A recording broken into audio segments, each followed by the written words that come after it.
बिस्मिल्लाहिर्रहमानिर्रहीम। अस्सलाम वालेकुम नाज़रीन, आप यूट्यूब चैनल देख रहे हैं। मैं इमरान खान हूँ। अब तक की सबसे इम्पॉर्टेंट और अहम ख़बर ये है कि डोनाल्ड ट्रंप ने जितने भी दावे किए वो सारे दावे ईरान ने गलत साबित कर दिए। ईरान ने मुस्तरद कर दिया है और बातचीत के ऊपर बिल्कुल भी कोई बाजू नहीं पकड़ा रहा। ईरान की जानिब से स्टेटमेंट क्या आया, उनकी फ़ौज की जानिब से, उनके सदर की जानिब से, उनके पार्लियामेंटेरियंस की जानिब से, ये बहुत अहम है। और अमेरिकन इसके बारे में क्या सोच रहे हैं और ये सारा खेल क्या हो रहा है।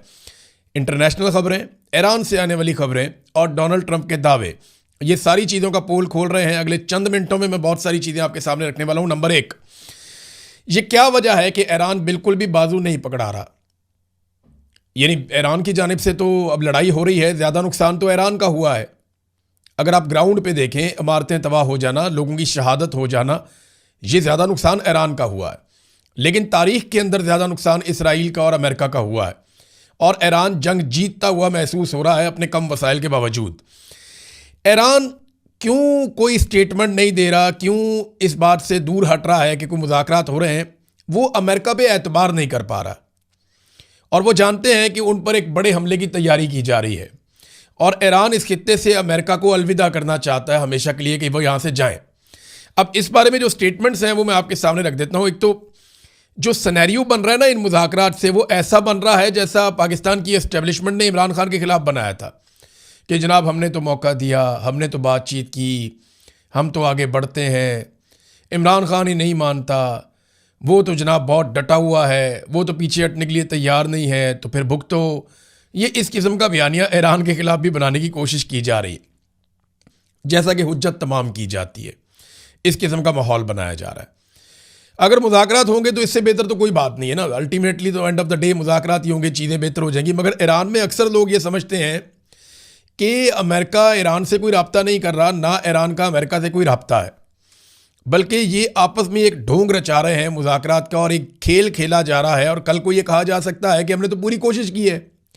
अब ईरान मानता ही नहीं है, ईरानी क़यादत को इस बात का इदराक ही नहीं है। उन्होंने अमन की ऑफ़र को ठुकरा दिया, हमारी कोशिशों पे पानी फेर दिया, लिहाजा अब जंग ही वाहिद हल है अब इस मसले का। तो इस किस्म की बातें कल को की जा सकती हैं। अब ईरानी फ़ौजी तर्जुमान का जो स्टेटमेंट है वो सबसे पहले मैं आपके सामने रखता हूँ। यहाँ बहुत सारे अखबारात ने इसको छापा है, बहुत सारे इंटरनेशनल न्यूज़पेपर्स ने इसको छापा है। तो जो मेन चीज़ है उसकी वो ये है कि डोनाल्ड ट्रंप और अमेरिका अपनी नाकामियों को मुआहदे का नाम ना दे। ये तो पहला स्टेटमेंट है उनका कि आप मुआहदे का नाम दे रहे हैं, ये तो आपकी नाकामियां हैं और आपकी शिकस्त है। ये डोनाल्ड ट्रंप को और अमेरिका को उन्होंने कहा। ईरान की मुसल्लह अफवाज ने अमरीकी सदर ट्रंप की जानिब से मुज़ाकरात के दावे को मुकम्मल तौर पर मुस्तरद कर दिया और उसे हकीकत के मुनाफी करार दे दिया। लेफ्टिनेंट कर्नल इब्राहिम जुल्फ़िकारी ने अमरीकी दावों पर तबसरा करते हुए कहा कि क्या अमरीका के अंदरूनी इख्तलाफात इस हद तक बढ़ चुके हैं कि वो अब खुद से मुज़ाकरात कर रहा है, यानी अपने आप से ही मुज़ाकरात कर रहा है, उसके अपने अंदर इतने इख्तलाफात पैदा हो गए हैं। उन्होंने वादे किया कि अमेरिका को अपनी नाकामियों पर पर्दा डालने के लिए इसे किसी फर्जी मुआहदे का नाम नहीं देना चाहिए। उन्होंने दो टोक अल्फाज में कहा कि जब तक ईरान की मर्जी पूरी नहीं होती और आलमी मार्केट में तेल की पुरानी कीमतें बहाल नहीं होती, तब तक पुराना निज़ाम वापस नहीं आएगा। उन्होंने मज़ीद कहा कि हालात की बेहतरी सिर्फ इस सूरत में मुमकिन है जब ईरान के ख़िलाफ़ किसी भी किस्म की कार्रवाई का ख्याल अमरीकी हुकाम के ज़हनों से मुकम्मल तौर पर ख़त्म हो जाए। और पहले दिन से उन्होंने कहा जी हमारा एक ही मौक़िफ़ है, ईरानी अवाम और क़यादत अमरीकी पॉलिसियों के साथ कभी नहीं चल सकते। ये तो उन्होंने क्लियरली कह दिया कि जनाब कोई मुज़ाकरात नहीं और ये अमेरिका अपने आप से ही मुज़ाकरात कर रहा है, ऐसी कोई चीज़ नहीं हो रही। अच्छा, एक और चीज़ जो ईरानी फ़ौज के तर्जुमान ने कही वो ये कहा कि अमरीकी अड्डों ने आपको क्या फ़ायदा दिया। ये बात उन्होंने अरब ममालिक से पूछा कि अमरीकी अड्डों ने आपको क्या फ़ायदा दिया। अगर इसराइल आप पर हमला करेगा तो अमरीका जवाबन एक गोली भी इसराइल के ख़िलाफ़ आपकी तरफ से नहीं चलाएगा। ये बड़ी इंपॉर्टेंट बात है। देखें अमेरिका के लिए प्रायोरिटी क्या है, अरब ममालिक हैं या इसराइल है। तो सादी सी बात यह है कि पहली प्रायोरिटी तो उनकी इसराइल है, बाद में अरब ममालिक आएंगे। जैसे ही आपने देखा कि इसराइल के लिए मुश्किलात बढ़ी तो अमेरिका ने तमाम वसाइल का रुख इसराइल की तरफ मोड़ दिया और अरबों को काफ़ी शिकवे शिकायतें भी हुए इस हवाले से। कुछ स्टेटमेंट्स भी उनके आते रहे कि जनाब इसराइल को प्रायोरिटी दी गई है, हमने तो अमेरिका के ऊपर जो है वो इन्हिसार किया था, मगर जो प्रायोरिटी है वो इसराइल को दी गई है। अब ईरान ने अपने सालसों को भी कुछ इन्फॉर्मेशन दी है। जो लोग बीच में कोशिश कर रहे थे, पाकिस्तान हो गया, तुर्की हो गया, मिस्र हो गया, ओमान हो गया, कुछ और ममालिक हैं, वो कोशिश कर रहे हैं कि कुछ ना कुछ करके कोई बातचीत हो जाए। पाकिस्तान की ख़ास तौर पे इसलिए कोशिश है कि पाकिस्तान के अंदर अवामी दबाव बड़ा शदीद है कि इस जंग में पाकिस्तान को नहीं उतरना, और अगर ये जंग दोबारा होती है तो पाकिस्तान को इस जंग में उतरना पड़ेगा। पाकिस्तान के बाद दूसरा कोई चारा रह नहीं जाएगा, क्योंकि पाकिस्तान जब सऊदी अरब के साथ डील करेगा तो सऊदी अरब कहेगा आओ जंग में, तो इनको आना पड़ेगा। पाकिस्तान के सऊदी अरब के साथ ताल्लुकात ऐसे हैं। फिर पाकिस्तान अमेरिका को भी इनकार नहीं कर सकता। अब ये दावा भी किया जा रहा है अमेरिका से कि शहबाज शरीफ ने जो एक ट्वीट किया, जिसको डोनाल्ड ट्रंप ने एज इट इज़ उठाकर रीट्वीट कर दिया, वो ट्वीट अमेरिका से लिखकर भेजा गया था। यानी वो ट्वीट बाकायदा लिखकर भेजा गया था, और उसके अंदर नीचे 3 जो नाम है जिनको टैग किया गया वो भी अमेरिका से ही मुबैना तौर पे लिखकर भेजा गया था, और ये खबर अमेरिका से आ रही है। वहाँ दावा किया जा रहा है कि जनाब ये जो ट्वीट शहबाज शरीफ ने किया है, ये लिखाया शहबाज शरीफ को भेजा गया और कहा गया जी इसको आपने एक नुक्ता भी तब्दील नहीं करना, और शहबाज शरीफ साहब ने वो ट्वीट कर दिया। उसको डोनाल्ड ट्रंप ने वहाँ पे उठा के रीट्वीट कर दिया, अपने अकाउंट से उसको शेयर कर दिया। लेकिन ईरान ने उसके ऊपर उसको नज़रअंदाज किया, ईरान ने उसके ऊपर तवज्जो नहीं दी। हालांकि ईरानी वज़ीर ख़ारजा को उसमें टैग किया गया था। अब ईरान ने जो लोग सालसी की कोशिश कर रहे हैं, चाहे वो तुर्क हैं, चाहे पाकिस्तानी हैं, चाहे वो मिस्री हैं, चाहे वो रशियन और चाइनीज़ हैं, तो ईरान ने सबको एक जवाब दिया। उन्होंने बताया कि डोनाल्ड ट्रंप 2 मरतबा पहले हमें धोखा दे चुका है और हम दोबारा बेवकूफ़ नहीं बनना चाहते। खित्ते में हालिया फौजी नकलो हरकत और जंगी तैयारियां, ये जनी जो कुछ भी इस वक्त खित्ते में हो रहा है, ईरान की इसके ऊपर नज़र है। वो कह रहे हैं जंगी तैयारियां हो रही हैं, फौजी नकलो हरकत को हम देख रहे हैं। जो कुछ भी इस खित्ते में हो रहा है वो अमन और मुज़ाकरात की नहीं बल्कि एक जंग की तैयारी हो रही है। ये मुज़ाकरात की जो पेशकश है डोनाल्ड ट्रंप की जानिब से, ये महज एक चाल नज़र आती है, यानी एक जंग का माहौल हो सकता है दोबारा से बनाया जाए, ये उन्होंने दावा किया। अब इसमें ना एक साबिक अमरीकी CIA के सरबराह है। देखें, अब भरोसा ट्रंप का इतना है कि ईरान ट्रंप पे भरोसा नहीं कर रहा है, ऐसी बात नहीं है कि सिर्फ ईरान नहीं कर रहा। ये साबिक अमरीकी CIA के सरबराह हैं जॉन ब्रेनन। इन्होंने स्टेटमेंट दिया लाइव TV पे आकर। इन्होंने कहा जी ट्रंप से ज़्यादा ईरान की बातों पर मैं यकीन करता हूँ।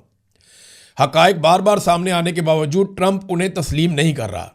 ट्रंप अपनी तख्लीक करदा शिकस्त से जान छुड़ाने की कोशिश में है। जो ट्रंप ने किया वो एक हार है, एक शिकस्त है, अब वो उससे जान छुड़ाना चाहता है। ट्रंप गलत कह रहा है कि ईरान मुज़ाकरात के लिए सिग्नल भेज रहा है। ट्रंप का ये दावा गलत है कि ईरान अमरीकी शराइत पर अमेरिका से बात करना चाहता है।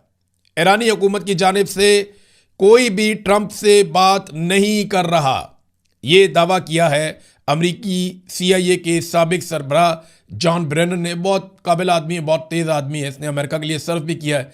वो कहता है जी मुझे ईरान पे ज़्यादा भरोसा है, एतबार है, ट्रंप के ऊपर मैं एतबार नहीं कर सकता।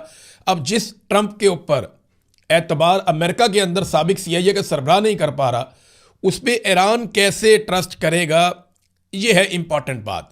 देखिए, फ़ौजी तो मज़ीद पहुँचाए जा रहे हैं, मिडल ईस्ट में तैयारियाँ की जा रही हैं, और इसके ऊपर अब ईरानियों के स्टेटमेंट भी आना शुरू हो गए हैं। अब अगले मरहले में ईरान का जो जजीरा है खारक, जहाँ से ईरान अपना 90% तेल जो है उसको एक्सपोर्ट करता है, पूरी दुनिया में भेजता है, उसके ऊपर अमेरिकन कब्ज़ा करने का सोच रहे हैं। अगर अमेरिकन ने उसके ऊपर कब्ज़ा कर लिया, और ये खलीजी ममालिक ने और मुख्तलिफ सोर्सेज ने अमेरिका को बताया कि अगर यहाँ पे आप कब्ज़ा कर लेते हैं तो इस स्ट्रेटजी के तहत ईरान को आप मफलूज कर देंगे। अब सवाल ये पैदा होता है कि क्या अमरीकी फ़ौजी ये कर सकते हैं? देखिए, वो ये कर सकते हैं, ऐसा नहीं है कि वो ये नहीं कर सकते, हर चीज़ मुमकिन होती है, लेकिन इसकी कीमत बहुत भारी होगी। जब वो ये करेंगे तो उसके बाद वो वहाँ पे सस्टेन कर पाएंगे या नहीं, ये नहीं कहा जा सकता। जजीरे पे कब्ज़ा करना कोई इतनी बड़ी बात नहीं है, वो उनकी जानें चली जाएंगी, उनका नुकसान हो जाएगा माली बहुत ज़्यादा अमेरिकन का, बिल आखिर वो जजीरे पे कब्ज़ा कर लेंगे। लेकिन क्या वो इस कब्ज़े को बरकरार रख पाएंगे? तो इसका जवाब है कि ये इंतहाई मुश्किल है, क्योंकि ईरान अपने ही जजीरे के ऊपर इतने बम मारेगा, इतने मिज़ाइल मारेगा कि अमेरिकन के लिए वहाँ पे रहना और उन मिज़ाइलों को इंटरसेप्ट करना मुश्किल हो जाएगा। वहाँ ड्रोन पे ड्रोन मारेगा ईरान, और ईरान के पास मुख्तलिफ सप्लाई लाइन्स हैं और उसके पास अपने बनाए हुए हथियार भी हैं। और ये दावा ईरान के अंदर से किया गया कि अगर चंद महीने और भी हमें लड़ाई लड़नी पड़े तो कोई फ़र्क नहीं पड़ता, हम ये लड़ाई लड़ लेंगे। अच्छा, इसमें इसराइल का रोल बड़ा इंपॉर्टेंट है, ये रोल हम भूल नहीं सकते, इसको फरामोश नहीं कर सकते। इसराइल ने ऐलान किया है कि जंग के खात्मे का फैसला इसराइली फ़ौज करेगी, और इसराइली फ़ौज जो उनकी क़यादत है उसे अपने अहदाफ हासिल करने के लिए अभी मज़ीद चंद हफ्ते दरकार है। जंग के खात्मे के मुज़ाकरात के बावजूद, ये इसराइल का स्टेटमेंट है ऑफिशियल, कि जंग के खात्मे के लिए मुज़ाकरात के बावजूद हमारे ईरान और लबनान पर मंसूबे तब्दील नहीं होंगे। ये है नाज़रीन मामला, सादा सा और सीधी सी बात है कि इसराइल तो पीछे नहीं हटेगा। इसराइल को तो भी लड़ाई लड़नी है, उनको लड़ाई लड़ने की पुरानी आदत है। अब अमेरिका उनके साथ लड़ाई में उतर गया है, तो डोनाल्ड ट्रंप को चाहिए फेस सेविंग, और इसराइल को चाहिए एक ऐसी आखिरी लड़ाई जिसमें इसराइल मुकम्मल तौर पे ईरान को कमज़ोर कर दे या ख़त्म कर दे। अब यहाँ पे नाज़रीन, वॉल स्ट्रीट जर्नल ने कुछ ईरानी मुतालबात तहरीर किए हैं। उनका दावा है जी कि ईरान के मुतालबात बड़े सख्त हैं और इन मुतालबात की मौजूदगी में बहुत मुश्किल है कि मुज़ाकरात हों। बहरहाल ये हम मुतालबात देख लेते हैं जो ईरान के, इससे पहले भी मैं आपको इन्हीं मुतालबात के बारे में बार बार बता चुका हूँ। तो वो कहते हैं जी कि खलीज में या खलीजी ममालिक में कायम तमाम अमरीकी अड्डे ख़त्म किए जाएँ, नंबर 1। नंबर 2, वो ये कहते हैं कि ईरान पर होने वाले हमलों के बदले में तावान की रकम हमें दी जाए। नंबर 3, वो ये कहते हैं कि आबनाए हुर्मुज़ में एक नया निज़ाम जिसके तहत ईरान को ट्रांजिट फ़ीस जमा करने की इजाज़त हो, वो भी दिया जाए। नंबर 4, इस बात की ज़मानत कि जंग दोबारा नहीं होगी। नंबर 6, हिज़्बुल्लाह पर इसराइली हमलों का ख़ात्मा। नंबर 7, तमाम पाबंदियों का मुकम्मल ख़ात्मा। नंबर 8, बगैर किसी पाबंदी के अपना मिसाइल प्रोग्राम बरकरार रखने का हक़। अगर इस किस्म के मुतालबात ईरान करेगा तो अमेरिका के लिए मुझे नहीं लगता ये काबिल कबूल है। इस लड़ाई में अमेरिका और इसराइल के रास्ते बंद होते चले जा रहे हैं। ऐसा दिखाई देता है कि अभी मुज़ाकरात के बहाने को टाइम गेन किया जाएगा, दुनिया के अंदर एक तासुर कायम करने की कोशिश की जाएगी कि हमने तो बड़ी बातचीत करने की कोशिश की, हमने तो मुज़ाकरात करने की बड़ी कोशिश की, लेकिन ईरान मान नहीं रहा, तो हमारे पास जंग के अलावा रास्ता कोई नहीं है। और फिर ज़्यादा मुल्कों को लेकर हो सकता है कि ईरान के ऊपर चढ़ाई की जाए, फिर पाकिस्तान के ऊपर भी बहुत दबाव होगा, बहुत शदीद दबाव होगा। पाकिस्तान की जो हुकूमत है उसकी जो हमायत है वो ज़्यादातर खलीजी ममालिक के साथ दिखाई दे रही है, अमेरिका और इसराइल के कैंप में दिखाई दे रही है, जबकि जो पाकिस्तान की अवाम है उसकी हमायत वाज़े तौर पे ईरान के साथ दिखाई दे रही है। बहरहाल इसमें शहबाज शरीफ साहब का एक स्टेटमेंट है। शहबाज शरीफ साहब ने बात की है मोहम्मद बिन सलमान से, जो बातचीत हुई वो मैं आपके सामने रखता हूँ। कहते हैं जी, मैंने मोहम्मद बिन सलमान से बात की है, खादमैन हरमैन शरीफैन को ईद की मुबारकबाद दी है। मैंने सऊदी अरब पर हालिया हमलों की पाकिस्तान की जानिब से शदीद मज़म्मत की है। मुश्किल हालात में सऊदी अरब के साथ पाकिस्तान की यकजहती और हमायत की तौसीक़ की है और उनको सराहा है, और मुमलिकत के तहम्मुल को सराहते हुए मैंने कशीदगी में फ़ौरी कमी, दुश्मनियों के ख़ात्मे, उम्मत मुस्लिमा के दरमियान इत्तेहाद की फ़ौरी ज़रूरत पर जोर दिया है। मैंने वली अहद को इलाकाई अमन और इस्तेहकाम के लिए पाकिस्तान की सफारती कोशिशों के बारे में भी आगाह किया है। यानी बताया कि जनाब ये मामला, देखिए सऊदी अरब को भी तो टेंशन होगी ना कि चल क्या रहा है, हमें भी पता चले, हम इसका एक हिस्सा हैं। अगर अमेरिका से एक ट्वीट आती है और शहबाज शरीफ साहब उसको कर देते हैं तो सऊदी अरब के अपने स्टेक्स हैं, वो जानना तो चाहेंगे कि क्या हुआ। तो अब शहबाज शरीफ साहब ने MBS से बात की है। ईरानी सदर ने बाकायदा नाम लेकर तुर्की के सदर की तारीफ़ की है, क्योंकि तुर्की के सदर इसराइल के ऊपर बराह रास्त गोलाबारी कर रहे हैं ज़ुबानी, और वो सारी चीज़ों के लिए ज़िम्मेदार नेतन्याहू को करार दे रहे हैं, और बार बार ऐसा कर रहे हैं कि दुनिया के 8 अरब लोग भुगत रहे हैं नेतन्याहू की हटतरमी को, और वो नेतन्याहू को बुज़दिल भी करार दे रहे हैं लगातार। यानी जो तुर्क सदर उर्दगान है ना, वो स्कोर सेटल कर रहे हैं नेतन्याहू के साथ कि इसको मैंने नहीं छोड़ना। वो हर रोज़ एक स्टेटमेंट देते हैं नेतन्याहू के ख़िलाफ़। तो इसमें जो है वो ईरानी सदर ने स्टेटमेंट दिया कि जंगजू सहूनी हुकूमत की मज़म्मत में मेरे भाई रजब तैयब उर्दगान सदर तुर्किया का दो टोक और पुरज़म मौक़िफ़ काबिल सत्ताइश है। हमारे दोस्त और बरादर मुल्क तुर्किया की गयूर कौम ने कई सालों से उम्मत मुस्लिमा की उमंगों के साथ यकजहती में साबित कदमी से अपना किरदार अदा किया है। अल्लाह के फजल करम से हम ये फ़ख्र का रास्ता मिलकर तय करेंगे। तो अब ये जनाब ईरानी सदर जो है वो तुर्की को शाबाश दे रहे हैं। पाकिस्तानी वज़ीर-ए-आज़म ने कोई भी इमदाद अभी तक ईरान में नहीं भेजी, यानी बहुत सारे ममालिक ईरान को मदद भेज रहे हैं, वहाँ बहुत तबाही हुई है, लोग बहुत बुरी हालत में हैं। पाकिस्तान भी भेज सकता था, लेकिन अमेरिका और इसराइल की नाराज़गी के डर से पाकिस्तान ने ईरान को कोई मदद नहीं भेजी। हाँ, ये ज़रूर है कि शहबाज शरीफ साहब ने ये हुक्म जारी किया दूसरी मरतबा कि खलीजी ममालिक को जो खुराक की तरसील है या चीज़ें जो उनकी ज़रूरत की हैं वो तेज़ तरीन कर दी जाए और जितनी ज़्यादा हो सकती हैं खलीजी ममालिक के अंदर खाने पीने की और दीगर अशिया भिजवाई जाए, उनकी तरसील तेज़ की जाए। हाँ, एक चीज़ और मैं आपको बताता हूँ कि यूएई के एयरपोर्ट्स के ऊपर पाकिस्तानियों के साथ जो सलूक हो रहा है, मुझे कुछ लोग जो आए वहाँ से उन्होंने बताया जी कि वो मुनासिब नहीं है। इंडियंस को और अमेरिकन को प्रायोरिटी दी जा रही है और पाकिस्तानियों को वो प्रायोरिटी नहीं मिल रही, बल्कि पाकिस्तानियों के साथ जो सलूक है वो हद तक आमेज़ है बकौल उन लोगों के जो वहाँ से आए हैं और जो वहाँ से गुजरे हैं। नाज़रीन, अब आ जाए, एक और हमला किया है इसराइल ने और ये बड़ी अहम खबर है। इसराइल ने एक ऐसे मुकाम पे हमला किया है, ये बंदर अंजली है, यहां पे इसराइल ने हमला किया है।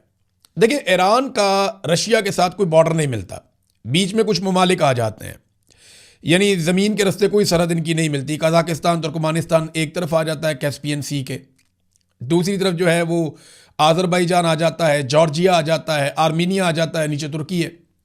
तो ईरान की कोई सरहद बराह रास्त रशिया के साथ मिलती नहीं है। हाँ, कैस्पियन सी है, ये एक लैंडलॉक्ड किस्म का समंदर का एरिया है और मैं यहाँ पे गया हूँ, मैंने इसको देखा भी है। तो यहाँ से रशिया से बहरी जहाज़ों के ज़रिए सामान ईरान में आता है। ये छोटा सा समंदर का जो एक हिस्सा है ये ईरान को और रूस को मिलाता है आपस में, कैस्पियन सी।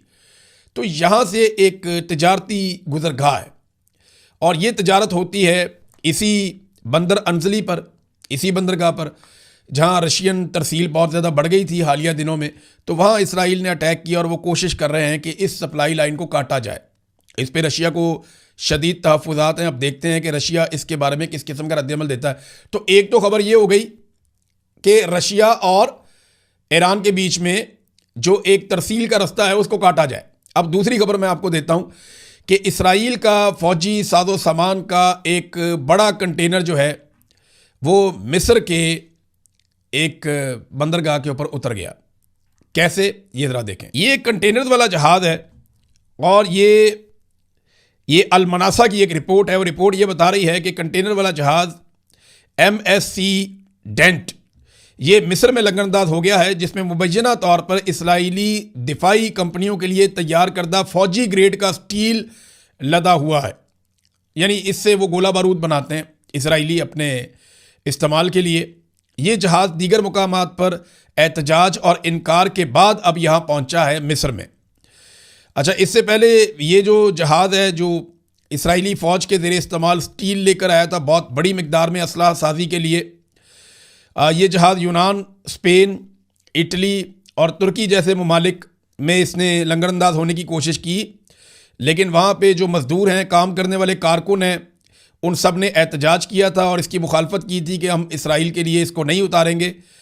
तो फिर ये जहाज़ वहाँ पे नहीं रुक पाया। अब ये जहाज़ पहुँच गया मिस्र में और मिस्र में इस जहाज़ के सामान को उतारने की इजाज़त दी गई। आप अंदाज़ा करें कि यूरोपीय ममालिक ने इजाज़त नहीं दी कि हम नहीं चाहते कि इसराइल के हथियार बनाने के लिए हम उन्हें मवाद फ्राहम करें, लेकिन मिस्र जो बिल्कुल फ़लस्तीनियों के साथ है, उसकी मुल्क की सरहद साथ है, करीब है बिल्कुल, और इसराइल के भी बिल्कुल साथ है, लेकिन मिस्र ने इसकी इजाज़त दी है और मिस्र ने कहा जी बिल्कुल ठीक है, जहाज़ यहाँ पे लंगरअंदाज हो जाए। नाज़रीन, इस वीलॉग के आखिर में मैं आपको एक खबर देता हूँ और ये आई है शुमाली कोरिया से। किम जोंग उन, उन्होंने एक स्टेटमेंट दिया अपने पार्लियामेंट के इजलास में और उसने ये कहा कि हमारा काम बिल्कुल ठीक था, हम अमेरिका की चिकनी चबरी बातों में नहीं आए। उसने कहा कि मौजूदा ईरान अमेरिका जंग ने इस बात को साबित कर दिया है कि शुमाली कोरिया ने अमेरिका के दबाव और मीठे अल्फाज को मुस्तरद कर दिया था और अपना एटमी और मिसाइल प्रोग्राम जारी रखा था। वो फैसला बिल्कुल दुरुस्त था, आज हम महफूज हैं। यानी शुमाली कोरिया को भी अमेरिका ने बड़ी कोशिश की थी, वो मुज़ाकरात करते हैं, बैठो बातें करते हैं, धमकियां भी देता था, मुज़ाकरात भी करता था, मीठी मीठी बातें भी करता था, वो नहीं माने। उन्होंने अपना एटम बम बना लिया, वो महफूज हो गया हमेशा के लिए। अब वो कहते जी हमारा फैसला बिल्कुल दुरुस्त था। ये ईरान के ऊपर अमेरिका का अटैक ये बात साबित कर रहा है। तो अब ईरान को भी अपना फैसला करना पड़ेगा, पता नहीं वो क्या करते हैं आने वाले दिनों में। बहरहाल मुज़ाकरात वाली कहानी में तो वो नहीं फंसे अभी तक। हमें इंतज़ार करना पड़ेगा 24-48 घंटे मज़ीद, क्योंकि जुम्मे वाले दिन तक ये डेडलाइन ख़त्म हो जाएगी। तो देखते हैं कि जुम्मे के बाद एक बड़ा हमला शुरू होता है या डोनाल्ड ट्रंप मज़ीद टाइम गेन करने की कोशिश करता है। अब तक के लिए इतने, अपना ख्याल रखिएगा, अपने इस चैनल का भी। अल्लाह हाफ़िज़।